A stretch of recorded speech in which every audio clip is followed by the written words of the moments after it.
The greatest threat to Israel isn't missiles. It's the ancient fire behind them, a hatred older than nations, foretold before modern maps ever existed.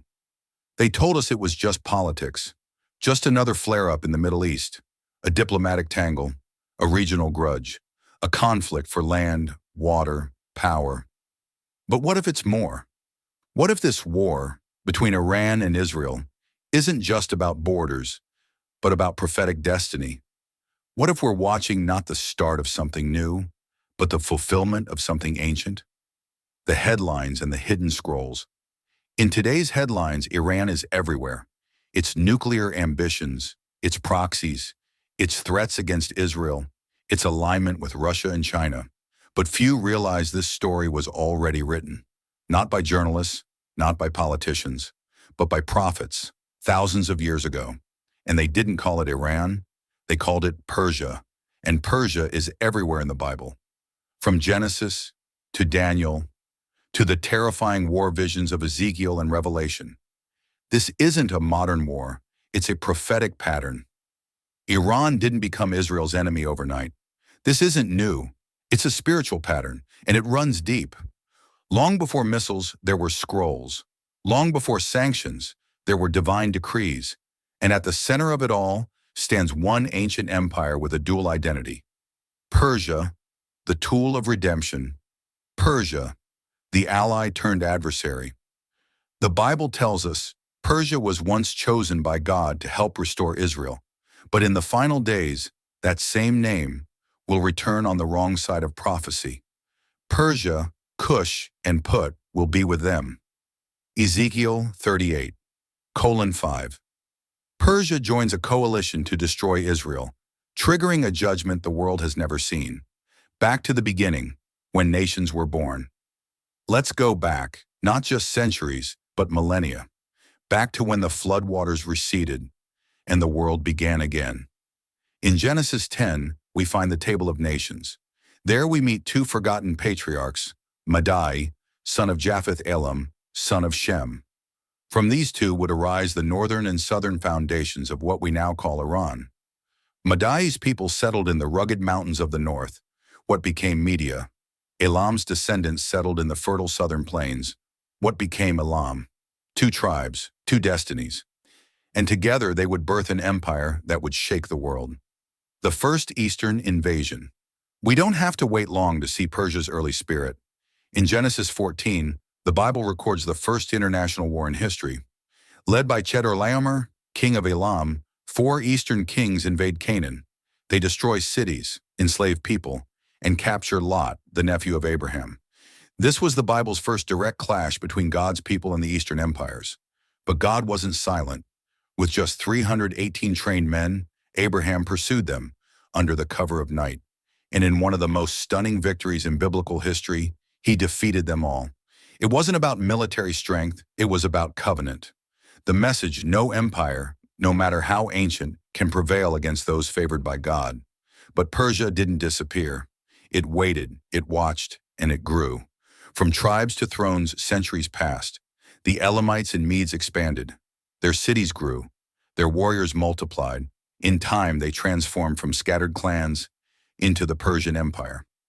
By the 8th century BC, the Medes united under Deioces, building a capital in Ecbatana. His descendants reformed armies, forged alliances, and quietly became one of the most powerful forces in the region. The bear was waking, and even before it reached full strength, God was already speaking about Persia through the prophets. Persia's shocking purpose. Through Isaiah, God said something stunning. This is what the Lord says to his anointed, to Cyrus. Isaiah 45:1. God called a pagan Persian king by name, over a century before he was born. Why? Because Persia would be chosen to defeat Babylon and send the Jews back to Jerusalem to rebuild the temple. And that king, Cyrus the Great, fulfilled it word for word. Daniel, serving in Babylon, saw this coming. He interpreted Nebuchadnezzar's dream of the great statue. Babylon was the head of gold, but after it would come a kingdom of silver, the Medes and the Persians, 2 arms, 1 empire. Daniel saw Persia rise, and God in control of it all. The pattern begins. Persia was the liberator, the restorer, the anointed arm of judgment against Babylon. But here's what most miss. That wasn't the end of Persia's story. It was just the beginning of a pattern. Because that same Persia, the one that freed Israel, would one day join the enemies of God in the final war of Ezekiel 38. It would go from chosen to condemned. What does this mean today? Today, Iran, modern-day Persia, rises again. It supports those who surround Israel. It threatens to wipe her out. It forms secret alliances with powers to the north. It prepares for a war prophesied long ago. You're not watching the rise of a geopolitical crisis. You're watching the pages of the Bible come alive. And now, one question remains. Will Persia's final chapter be destruction or redemption?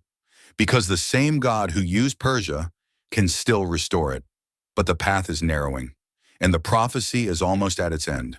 Before empires, before kings, before Persia ever raised its banners against Israel, there were two men. Their names are nearly forgotten, buried in the genealogies of Genesis, skipped over in most Sunday sermons. But they mattered, because they were the beginning of something far greater and far more dangerous than anyone ever realized. Madai, Elam, sons of Noah's sons, seeds of a future kingdom, and together, they formed the ancient bloodline of what would one day become Iran. After the flood, when the world reset, the flood had cleansed the earth. Noah stepped out of the ark into a silent world, reborn, raw, and ready for new nations to rise. God blessed Noah's three sons, Shem, the spiritual line Ham, the builder of rebellious empires Japheth, the explorer, the expander, the northern father. From these three flowed rivers of peoples, tongues, and kingdoms. And in Genesis 10, we find the world's first table of nations, a divine blueprint of geopolitics. It reads like a list of names, but in truth, it's a prophetic map, because nestled in that list are two figures whose descendants would shape the destiny of Israel, both as redeemers and as destroyers. The sons of Japheth, Gomer, Magog, Madai. The sons of Shem, Elam, Ashur, Arphaxad. Genesis 10. Madai, the mountain warrior. Madai, son of Japheth, ventured northeast. His people settled in the rugged highlands, cold, wind-carved, and isolated. This was the birthplace of the Medes. They were not empire builders at first. They were tribal, wild, resilient. But over time, these mountain men became a disciplined force, fierce and feared. The harshness of the land bred a harshness in character, and slowly they grew. The Medes were born not in palaces but in survival. They forged early alliances, learned the rhythms of conquest, and eventually became the backbone of the Persian military machine. Their name, Madai, would live on in prophecy, etched into Daniel's visions. Elam, the southern power. While Madai's sons built among the northern peaks, Elam, son of Shem, moved south. He settled in what would become the rich southern plains of Iran, near the Persian Gulf. There his descendants, the Elamites, built cities before even Babylon rose. They were early inventors, traders, and conquerors. But their most infamous moment came in Genesis 14, when a powerful Elamite king, Chedorlaomer, led a coalition to invade the land of Canaan. It was the first time in Scripture that a foreign power enslaved God's people. They took Lot, Abraham's nephew, captive. It was a turning point, because for the first time, a man of faith would rise to confront a world empire. And when Abram heard that his relative had been taken captive, he armed his 318 trained men, Genesis 14:14. Abraham attacked by night, defied the odds, and defeated the kings of the east. The message was clear. God may allow the rise of empires, but he never lets them write the final word, from families to fortresses. As centuries passed, the descendants of Madai and Elam grew in strength and began to merge. Two bloodlines, two ancient tribes, one shared destiny. By the 8th century BC, the Medes had become a serious threat to the Assyrians. Elam had become a wealthy kingdom, controlling trade, influencing culture. But still, they were scattered, disconnected. Then came a man who would unite them all. Deioces, The first Persian king. Deioces, a Median chieftain, rose with a vision. He would build not just a tribe, but an empire. He founded Ecbatana, the first Persian imperial capital, strategically placed, militarily strong, and politically unified. And for the first time in history, the scattered peoples of Elam and Madai found themselves under one banner. This was the beginning of the Medo-Persian Empire. But even as walls were built and soldiers trained, God was already whispering prophecy, because the rise of Persia wasn't random, it was planned. God's prophetic blueprint begins to unfold through Isaiah and Jeremiah. God spoke, before Persia ever reached its peak. He said that this rising empire would be used by heaven itself. I will break Babylon with the armies of Elam. Jeremiah 49-35. Cyrus, my anointed, I have called you by name. Isaiah 45:1. Before Babylon fell, before Cyrus was born, God had already declared who would be his instrument. And where did Cyrus come from? From the joined bloodlines of Madai and Elam, from mountain blood and fertile valley strategy, from divine selection. Two fathers, two futures. It's easy to skip genealogies, easy to overlook strange ancient names, but God never does, because from the beginning, he was writing a story that spans centuries, and Persia's destiny, both as a deliverer and a destroyer, was written into its DNA. Madai brought strength, Elam brought ambition. Together they built an empire of gold, silver, and shadow. And their story is far from over. From prophetic past to explosive present, today Iran stands where Madai once stood, where Elam once ruled, and the spiritual inheritance of both men still echoes in the land. Iran is not just a modern nation, it is the fulfillment of ancient threads. Threads that started the moment Noah's son stepped off the ark. And those threads are being pulled again. As Persia rises, the final chapters begin to stir. In the heart of an empire that had destroyed his homeland, among the golden idols and crimson banners of Babylon, a teenage boy stood alone. His name was Daniel. He had no army, no temple, no homeland. But he had something no king in Babylon could claim: visions from heaven. And through his eyes, we would first glimpse the destiny of Persia. A prisoner with the eyes of a prophet, Daniel was just a boy when Jerusalem fell. He saw the holy city burn, the temple, his nation's heart, torn down stone by stone. Thousands, including himself, were dragged into exile.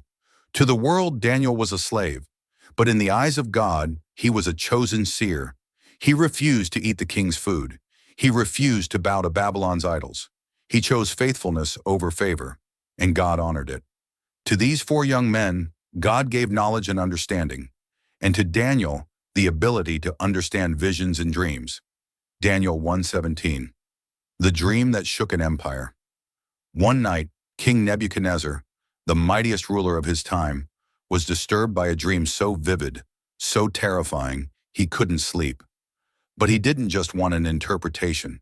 He demanded something impossible. Tell me what I dreamed, and then tell me what it means.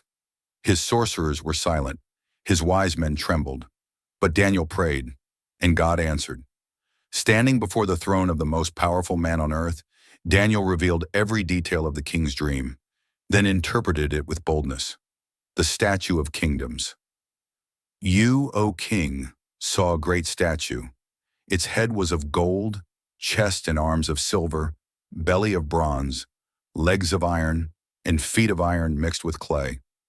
Daniel 2:31-33.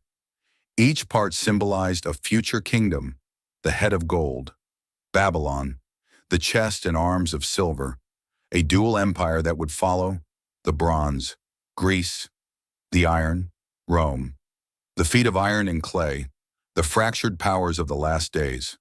But what fascinated Daniel, and what would change the world, was the second kingdom. Two arms joined at the chest, two kingdoms that would rise together, but one would emerge stronger. Media and Persia. Daniel didn't just foresee their rise. He saw the hand of God behind it. A pagan named by God long before Daniel interpreted dreams, God had already spoken Persia's future through the prophet Isaiah over 150 years earlier. This is what the Lord says to his anointed, to Cyrus. Isaiah 45:1. Let that sink in. A pagan king, named before he was born, was declared by God to be his anointed one, Cyrus, a conqueror, a foreigner, a non-believer, yet chosen, not to destroy Israel, but to free her. The fall of Babylon, a prophecy fulfilled years past. Daniel aged in Babylon's court, but he never stopped believing the visions God gave him. Then one night, while Babylon feasted in arrogance, everything changed. King Belshazzar, drunk on pride, summoned the sacred vessels taken from the temple in Jerusalem. He toasted false gods with holy relics. And then it appeared, a hand, writing words of judgment across the palace wall. Mene, Mene, Tekel, Parsin. Daniel was called in once more. God has numbered your days. You have been weighed and found wanting. Your kingdom is divided and given to the Medes and Persians.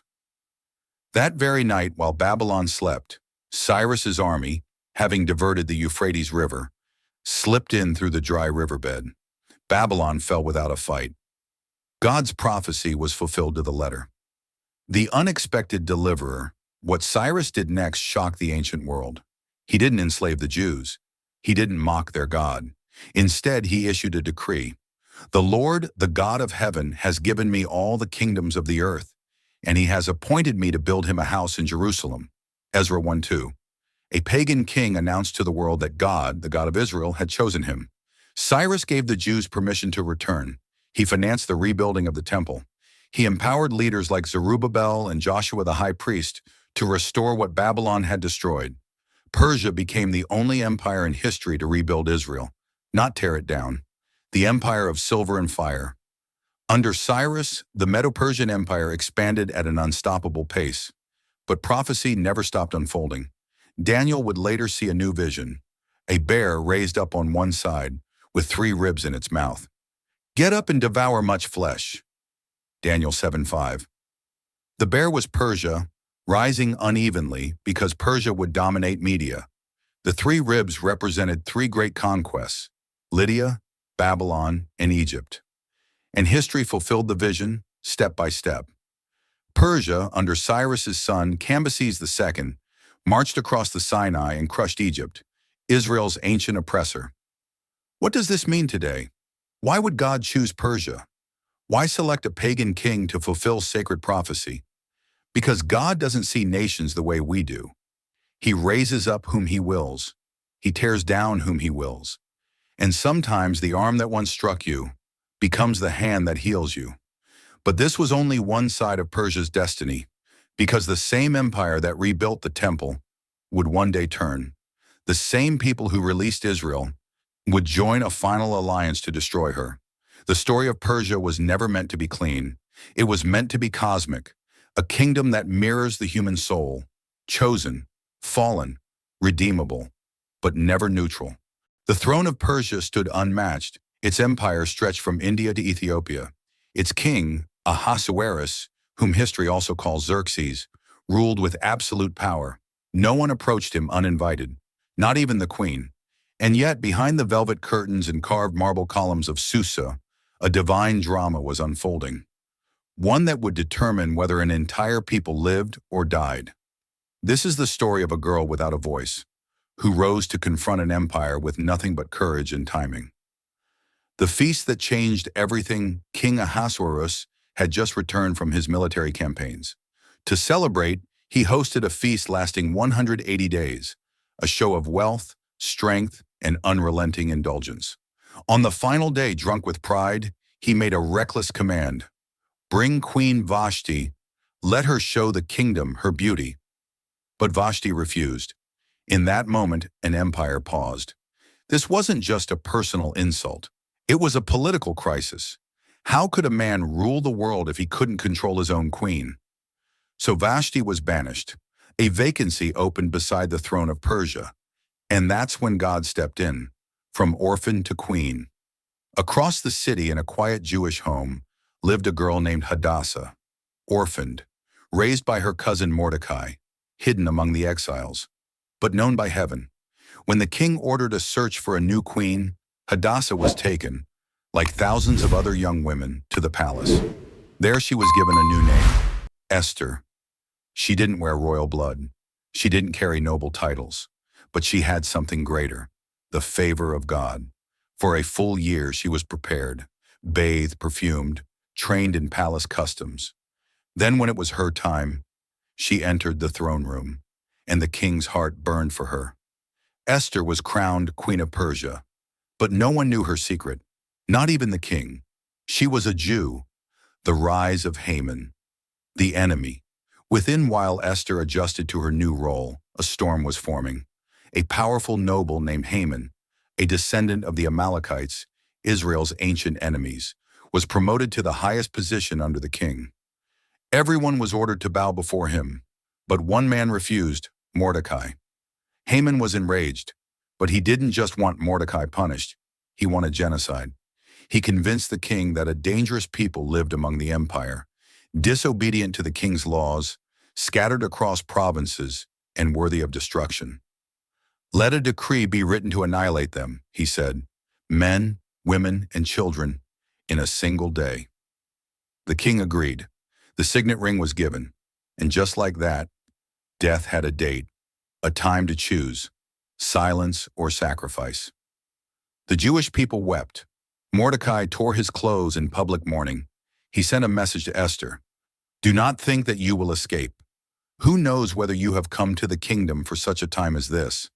Esther was terrified. To approach the king without being summoned meant death, unless he extended his golden scepter. She hadn't seen the king in 30 days. Her life could end in seconds. But faith requires risk, and Esther made her choice.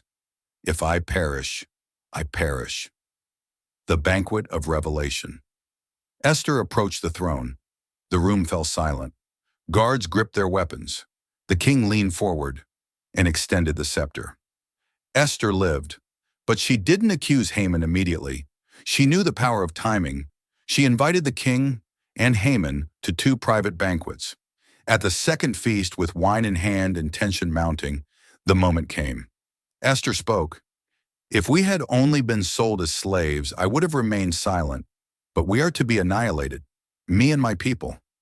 The king was stunned. Who would dare do such a thing? Esther turned her gaze. The enemy is this wicked man, Haman.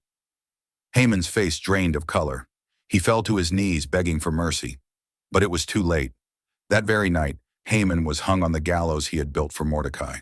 The law cannot be undone, but the outcome can Persian law could not be revoked, even by the king. The decree to kill the Jews still stood, but a new decree could be written. At Esther's request, the king allowed a second edict. The Jews were permitted to defend themselves on the appointed day. And when that day came, the people of God stood. They fought, and they prevailed. The day meant for destruction became a day of deliverance. And Persia, a pagan empire, became a shield in God's hand. Esther's legacy, more than a queen. Esther didn't just wear a crown, she wore a calling.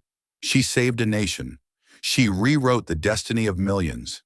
And she became a symbol of what God can do through one willing life. Her story reminds us that God works behind the curtains, that silence does not mean absence, and that even in foreign thrones, his purpose prevails. The days of feasts and royal banquets had ended. Persia no longer wore the face of mercy. The golden age that had seen the Jews return home was giving way to a storm of ambition. The Silver Empire, the arms of Daniel's statue, now raised its weapons. And as prophecy had warned, the beast began to feed. Daniel's vision, a beast like no other. Years after Esther saved her people, Daniel, now aged and living near the river Ulai, received another vision.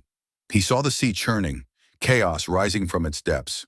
And from that storm came 4 great beasts, each more terrifying than the last.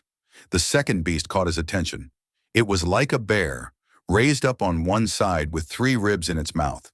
And a voice said, "Arise, devour much flesh." Daniel 7:5. This was no ordinary bear. It was Persia, the mighty Medo-Persian Empire, rising unevenly because one side would dominate. Persia would eclipse Media. and its hunger for conquest would know no limits. The ribs in its jaws, 3 kingdoms devoured one after the other: Lydia, Babylon, Egypt. Each one fell in terrifying fulfillment of Daniel's prophecy. Conquest 1. Lydia falls. In the west, King Croesus of Lydia reigned in golden luxury. He was powerful, wealthy, and arrogant. But Cyrus, the Persian king, saw Lydia not as a neighbor, but as prey. Croesus consulted the oracle of Delphi and was told, "If you go to war with Persia, you will destroy a great empire." What he didn't realize was that it would be his own. Cyrus crossed the Halys River and marched into Lydia with devastating force. Within weeks, the proud kingdom collapsed. The first rib snapped in the bear's jaw. Conquest 2. Babylon crumbles. Babylon, once the terror of Israel, was next. But its fall didn't come through brute force alone. Cyrus used brilliance, deception, and divine timing. The Euphrates River, which guarded Babylon, was secretly diverted. While the Babylonians feasted, Persian troops marched silently through the dry riverbed. No walls were breached, no siege engines needed. The city fell in one night, the second rib broken, the prophecy unfolding. And for Daniel, watching from within Babylon, it was the day his vision met reality. Conquest 3. Egypt shattered. The final conquest came under Cambyses II, son of Cyrus. Egypt, land of pharaohs, pyramids, and ancient pride, had stood for millennia. It had once enslaved Israel. Now it would kneel before Persia. The Persian army marched through the brutal Sinai desert. At Pelusium, they faced Pharaoh Psamtik III. Legend says Cambyses used sacred animals, cats worshipped by the Egyptians, as shields in battle. The Egyptian archers refused to fire, fearing they'd offend their gods. And so Egypt fell. The third rib crushed. The bear had devoured its fill. The ram and the goat, Persia's true form revealed. But the visions didn't stop there. Daniel later stood by the river Ulai, trembling, and before him rose another image. This time, not a bear, but a ram. I looked, and there before me was a ram with 2 horns. One horn was higher than the other, and the higher one came up last. The ram charged westward, northward, and southward. No beast could stand against it. Daniel 8:3-4. The angelic messenger explained, "The ram you saw represents the kings of Media and Persia. The 2 horns, Media and Persia. The taller horn, Persia, which would rise to dominate." And Daniel understood. This was the same empire. The bear was now the ram, but the vision held a warning, because as powerful as the ram was, it wouldn't last. The coming of the goat, Persia's end. Foretold. Suddenly Daniel saw something else, something fast, violent, unstoppable. A goat came from the west, crossing the earth without touching the ground. Between its eyes was a single horn. The goat charged the ram with fury, struck it, broke its horns, and trampled it without mercy. The goat represents the king of Greece. Though Daniel couldn't know the name, history would reveal it: Alexander the Great, a military genius who, within a few short years, would dismantle the Persian Empire. Even the greatest empires rise only to fall. Why Persia turned. So why did the empire that once freed the Jews become the beast that devoured nations? Because power untethered from God always becomes dangerous. Even when God uses nations for his purpose, their pride can become their downfall. Persia had rebuilt the temple, but it also exalted its kings as divine. It extended mercy once, but now it waged war in every direction. This is the turning point in the destiny of Persia. No longer just a tool of deliverance, it was becoming a player in the great cosmic struggle between light and darkness. The prophetic arc of empires. The Bible never views kingdoms the way history books do. To the world, Persia was a beacon of law and wealth. To Scripture, it was a beast with ribs in its mouth, rising by God's permission, falling by his judgment. Persia became a symbol of what happens when a nation drifts from divine favor into self-worship. And once the goat of the West strikes, Persia will fall. But that's not the end, because empires may crumble, but prophecy continues. There are moments in history when God seems silent, when the heavens do not thunder, when the prophets do not speak, When the miracles cease, but silence does not mean absence. And even in the shadowed halls of pagan kings, the hand of God still moves, quietly, precisely, relentlessly. This is that moment, a crown without peace. The Persian Empire had reached its zenith. Under King Ahasuerus, Xerxes I, its borders stretched from India to Ethiopia. Its armies were legendary, its wealth beyond measure. But even at the height of its power, darkness was forming within. Queen Esther sat on the throne, crowned, admired, revered, but also unknown. For no one knew her secret. She was a Jew. Her people were the exiles scattered across the empire, a tolerated minority, tolerated only until they became inconvenient, and that day was fast approaching. Enter Haman, the ancient hatred resurfaces. At the king's side rose a man of sinister ambition, Haman the Agagite, a descendant of Amalek, sworn enemy of Israel for generations. He wore silk and gold, but beneath the jewels burned an ancient rage. When Haman rose to power, the king commanded all to bow before him, and they did. All except one, Mordecai, Esther's cousin, a Jew, a man who bowed only to God. Haman was enraged, but he didn't want to punish just one man. No, that was too small. He wanted revenge on all Jews. He wanted extermination. The decree of death. With silver bribes and poisoned words, Haman approached the king. There is a certain people scattered among your provinces.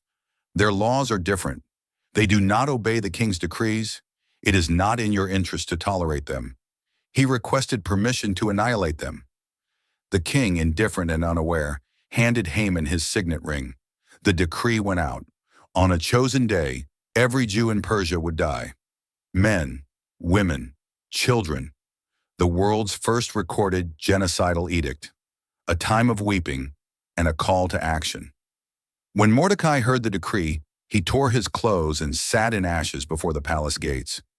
Across the empire, Jews mourned with fasting and cries. But Mordecai didn't just grieve. He sent word to Esther, "Do not think you will escape. You live in the palace, but you are still one of us. Perhaps you were born for such a time as this." The words pierced her soul. Esther had a choice: remain silent and survive, temporarily, or risk everything and step into destiny. The uninvited approach. But there was a problem. No one, not even the queen, could enter the king's court uninvited. To do so was to risk instant death unless the king extended his golden scepter. Esther hadn't been summoned in 30 days. To act meant gambling with her life. So she fasted, and she called others to fast with her. 3 days, no food, no water, just silence and prayer. Then, dressed in royal robes, Esther stepped into the court. Heaven held its breath. The king looked up and extended the scepter. Grace had been granted, but Esther knew one moment of favor wasn't enough. The divine setup, 2 banquets. She didn't accuse Haman immediately. Instead, she invited the king and Haman to a private banquet. Then a second one. Why the delay? Because timing is sacred. Because God was aligning hearts, tensions, and shadows for the perfect moment. At the second feast, Esther finally spoke.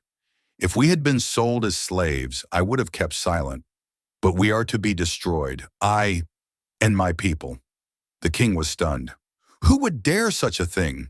Esther turned, locking eyes with the man who had plotted their extinction. This wicked man, Haman. The room froze. Haman collapsed in panic, begging for mercy. But judgment was swift. The gallows he had built for Mordecai became his own execution post. The law stands, but the people rise. But even with Haman dead, the danger wasn't over. The original decree, sealed with the king's ring, couldn't be revoked, not even by the king himself. So Esther and Mordecai proposed something radical, a new decree that the Jews be allowed to defend themselves on the appointed day. The king agreed. And when that day came, the story changed. Instead of being slaughtered, the Jews rose in defense. They overcame. They triumphed. Mourning turned to dancing. Despair turned to deliverance. And a new feast was born, Purim, a celebration of survival and reversal. Divine irony. When God writes the plot twist, the book of Esther never mentions the name of God, not once. And yet, his fingerprints are on every page, from a dethroned queen to a random orphan, to a twisted edict, to a perfect reversal. This wasn't coincidence, it was covenant. God didn't need thunder or fire. He needed one brave woman who would say, "If I perish, I perish." A warning and a pattern. The story of Esther isn't just history, it's a pattern. Because even when Persia looks like a friend, it harbors the potential to become an enemy. Even when the Jews are welcomed, single voice can shift the tide toward genocide. But God always preserves a remnant, and he always raises a deliverer. Sometimes the deliverer wears a crown, sometimes she wears silence. But always, he is faithful. For centuries, Persia had faded into the backdrop of the biblical stage. Its name no longer stirred awe. Its armies no longer conquered. Its kings, long buried beneath the sands of empires fallen. But prophecy has no expiration date, and what seems dormant to man is simply waiting in the timing of God. The nation that once liberated Jerusalem will one day rise to besiege it. The final war foretold. In the book of Ezekiel, chapter 38, the tone shifts. The prophet, speaking under divine command, begins to paint a picture not of ancient history, but of our future. Son of man, set your face against Gog of the land of Magog. Prophesy and say, I am against you, O Gog. Ezekiel 38, 2-3. The name Gog doesn't refer to a country but a ruler, a tyrant of the last days. Magog? Scholars have long identified it as a vast land in the far north, possibly referencing modern-day Russia or a Eurasian superpower. But Gog does not come alone. He comes with an alliance, an unholy coalition of nations. And Persia is among the first named. Persia, Cush, and Put will be with them. Ezekiel 38:5. The reawakening of Persia. This is not the Persia of Cyrus, not the protector of Israel, not the empire that sent Jews home to rebuild. This is modern-day Iran, hostile, defiant, and cloaked in religious extremism. Today's headlines echo Ezekiel's vision with chilling clarity. Alliances with nations like Russia. Military cooperation with Sudan, Cush, and Libya, Put. Open calls for the destruction of Israel. The pieces are in motion, and the ancient name of Persia is once again stepping forward. This time, not with gold and decree, but with blood and fire. Why Persia turns. Again, how does a nation that once honored the God of Israel become a sword raised against him? Because kingdoms forget, because generations change, because spiritual forces, though unseen, never leave the battlefield. Persia had once served God's purposes, but pride, idolatry, and deception crept back in. And like the ram in Daniel's vision, Persia begins to charge once more, not to deliver, but to devour. This is the same empire reborn, a new name, a new government, but the same ancient soil and the same role written long ago. The invasion of Israel. Ezekiel's vision is more than symbolic. It gives terrifying detail. You will come from your place in the far north, you and many nations with you. You will advance like a storm and cover the land like a cloud. Ezekiel 38:15-16. The armies of Gog surge toward the mountains of Israel, massive, unified, driven by hatred. But they do not realize, or they march into divine judgment.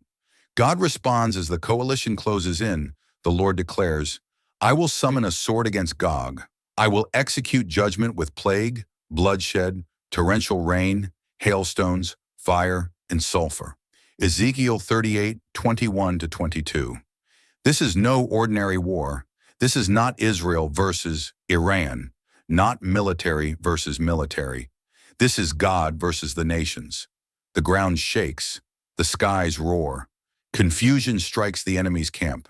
They turn on each other, and what begins as an invasion ends in catastrophe. So I will show my greatness and holiness, and I will make myself known in the sight of many nations. Then they will know that I am the Lord. Ezekiel 38:23. Why this prophecy matters now. In today's Iran, the rhetoric is no longer political, it's apocalyptic. Leaders speak openly of a messianic war. They anticipate the return of the Mahdi, a figure eerily similar in structure to the Antichrist. They call for the eradication of Israel. And while the world debates borders and treaties, the Bible already showed us the endgame. Persia, Redeemer once, becomes a key player in the final rebellion. And the war of Gog and Magog may not be as distant as we once thought. The paradox of Persia. But even in this darkest chapter, something unexpected stirs beneath the surface. Centuries earlier, the prophet Jeremiah spoke a word few remember. I will break the bow of Elam, the chief of their might, but in the last days I will restore the fortunes of Elam. Jeremiah 49:35. 39 Elam was a region in ancient Persia. Jeremiah speaks of two things: judgment, their bow, military power, shattered; restoration, a remnant redeemed in the last days. Could it be that even after Gog and Magog, Persia's story is not over? Hope amid the ashes. While Ezekiel sees the fire, Jeremiah whispers of mercy. Because God's justice never erases his grace. Yes, Persia will rise in rebellion. Yes, it will face judgment. But perhaps, some among them will remember, will repent, will return. From the soil of Susa, to the scrolls of Daniel, to the cradle in Bethlehem. Persia has always been near God's purposes, and though the world may see only enemies, God still sees potential for redemption. The story began in Genesis, with names written into the soil after the flood: Elam and Madai. It walked through empires, exile, deliverance, and betrayal. Now, after centuries of silence and cycles of war, we arrive at the question that echoes from Scripture into our headlines. Will Persia, modern-day Iran, be forever destroyed, or could there still be a path to redemption? The weight of prophecy. Ezekiel 38 and 39 close with scenes of devastation. The armies that rose against Israel are scattered like dust in the wind. Gog, the prince of rebellion, is no more. The alliance, Persia, Cush, Put, Gomer, Tubal, lies broken under fire from heaven. I will rain down fire on Gog and all those who live in safety in the coastlands. Ezekiel 39:6. The destruction is so complete, it takes 7 years to burn the weapons, 7 months to bury the dead. The name Gog becomes synonymous with divine judgment. And Persia, having marched under Gog's banner, does not escape that judgment. But judgment is not the end. Most forget that the Bible doesn't close the story with fire. Yes, judgment falls, but just beyond the smoke, the whispers of mercy still speak. The prophet Jeremiah, centuries before Ezekiel, left behind a mystery. This is what the Lord Almighty says: I will break the bow of Elam, the chief of their might. Yet in the last days I will restore the fortunes of Elam. Jeremiah 49:35-39. Did you catch it? First, destruction. Elam, ancient Persia, is struck down. Then, restoration. In the last days, God promises to revive Elam. This is the twist no one expects. A nation's redemption arc, Persia's story mirrors the gospel itself. Chosen for greatness, Cyrus the Liberator. Corrupted by pride, Esther's enemy, Haman. Devastated by rebellion, Gog and Magog. And offered redemption, Jeremiah's vision. It's not just a geopolitical prophecy. It's a picture of the human soul. God judges rebellion, but he restores the repentant, even nations, even Iran, the feast of nations. In the book of Zechariah, after God defeats the armies that came against Jerusalem, a new era begins, a time of global peace, Messiah's reign, and international worship. Then the survivors from all the nations that attacked Jerusalem will go up year after year to worship the King, the Lord Almighty, and to celebrate the Feast of Tabernacles. Zechariah 14:16. Let that sink in. Even the survivors of the war, those once enemies of Israel, are now invited to Jerusalem. They come not with weapons, but with worship. Among them could be Elam. Among them could stand Iran. From enemy to pilgrim, can you imagine it? An Iranian believer, once raised on propaganda, now standing at the gates of Jerusalem, not to conquer, but to kneel, not to curse Israel, but to bless the Messiah. This is not fantasy, it is prophecy, because even in the most hardened soil, God can grow a remnant. Even within modern Iran, reports continue to rise. Underground churches multiplying, dreams and visions of Christ, revival stirring among the Persian people. When God promises restoration, he always leaves himself a witness. Hearts of stone turned to flesh. Isaiah prophesied this long before. In that day, Israel will be the third, along with Egypt and Assyria, a blessing on the earth. The Lord will bless them, saying, "Blessed be Egypt, my people, Assyria, my handiwork, and Israel, my inheritance." Isaiah 19:24-25. Assyria, Egypt, Israel, enemies turned into instruments of blessing. If God can do this with ancient Assyria, can he not do the same with Persia? What it means for us, we are not merely spectators in prophecy. The same God who writes Persia's destiny writes yours. You may feel far gone, used up, rejected. You may believe your story is headed only for judgment. But Jeremiah's words were not just for Elam. They are for every heart willing to return. Yet in the last days I will restore. From prophecy to present, we live in the shadow of these unfolding truths. Iran and Israel are again locked in hostility. Ancient alliances reform in modern names. Global tensions mirror prophetic patterns. But God is not pacing in heaven. He is not surprised. He's already written the ending. And it ends not just with war, but with worship. Not just with death, but with new life. The final scene, a door still open.